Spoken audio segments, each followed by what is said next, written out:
warahmatullahi wabarakatuh. Alhamdulillahirrabbilalamin. Wabihi nasta'in wala umuri dunya waddin.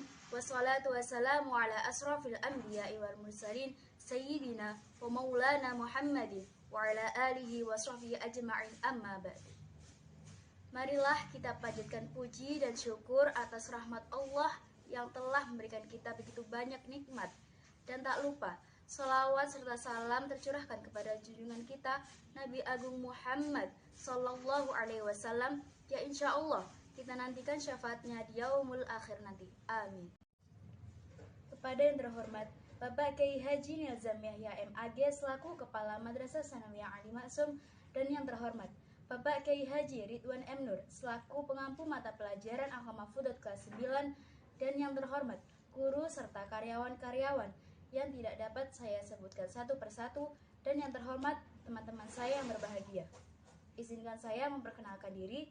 Nama saya Arum Putri Ajami dari kelas 9E nomor urut 8, yang pada kali ini akan menyampaikan pidato untuk tugas akhir Agama Fudot yang berjudul Sabar itu pahit, tapi akibatnya lebih manis daripada mati.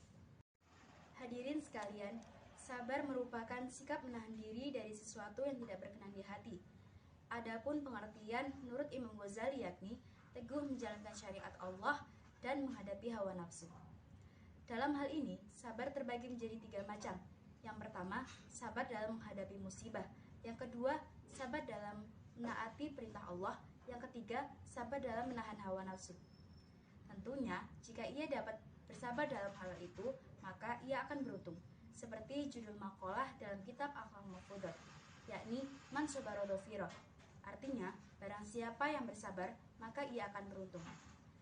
Hadirin yang saya hormati, maksud dari makalah tersebut ialah orang yang mau bersabar dalam hal apapun pasti akan mendapatkan hasil yang lebih baik. Kecuali orang-orang yang selalu tergesa-gesa atau tidak sabaran, maka ia akan mendapatkan penyesalannya. Seperti dalam surat Al-Baqarah ayat 45 yang berbunyi, Bismillahirrahmanirrahim. Wasta'inu bis-sabri was-shalah wa innaha lakabiratun illa 'alal khashi'in. Artinya, wahai orang-orang yang beriman, bersabarlah kamu dan kuatkanlah kesabaranmu dan tetaplah bersiap siaga di perbatasan negeri ini, dan bertakwalah kepada Allah agar kamu beruntung. Saya akan memberikan satu contoh bagaimana sabar dalam menghadapi hawa nafsu. Saat berpapasan dengan seorang lawan jenis yang disukai, pasti ia berkeinginan untuk sekadar menyapa atau bahkan berzina mata. Banyak sekali madharat dalam hal tersebut. Jangan sampai hal-hal itu terjadi kepada diri kita. Sebab sabar yang menghadapi syahwat itu lebih mudah daripada menghadapi akibat dari syahwat tersebut. Contoh yang kedua, sabar dalam menghadapi musibah. Misal, ada suatu desa yang terdapat banjir bandang, banyak sekali orang desa itu yang meninggal dan luka-luka cukup parah. Bahkan ada mayat mereka yang belum ditemukan. Walaupun telah dilanda musibah, tapi mereka harus tetap berlindung dan memohon kepada Allah, bukan malah marah-marah kepada Allah. Contoh yang ketiga, sabar dalam ketaatan beribadah kepada Allah. Sebagai umat muslim, kita punya kewajiban untuk sholat 5 waktu, subuh, zuhur, asar, maghrib, dan isya. Dilakukan setiap harinya. Nah, disinilah kadang masih ada manusia yang membangkang, tidak mau sholat apalagi jamaah.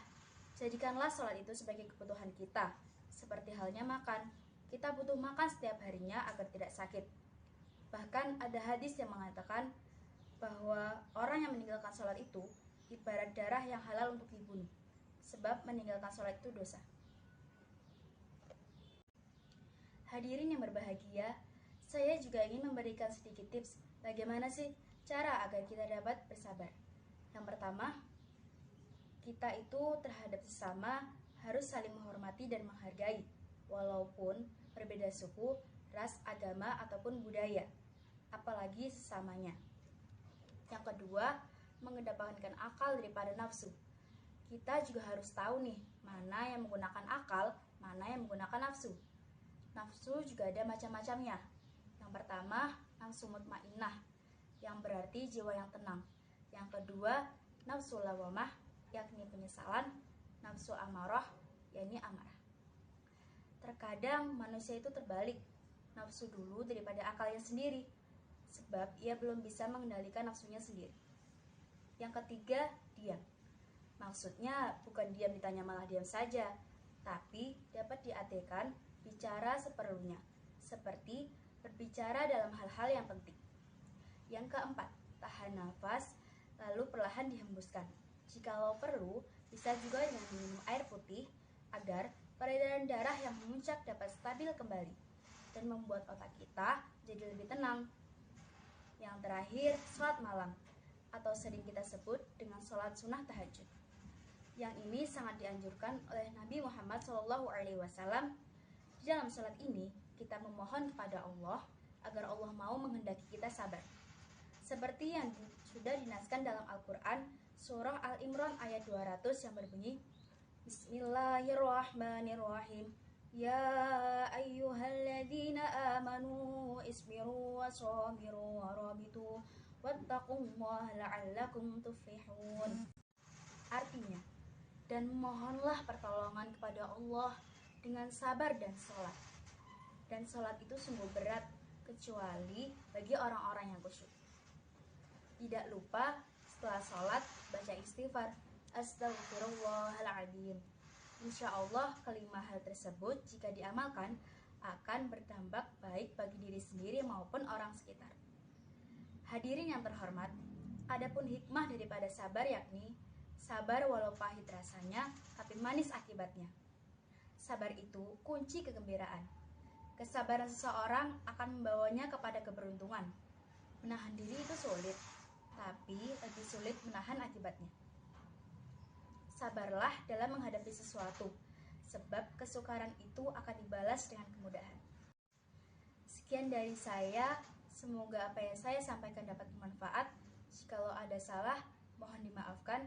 Saya akhiri, wabillahi taufiq wal hidayah. Wassalamualaikum warahmatullahi wabarakatuh.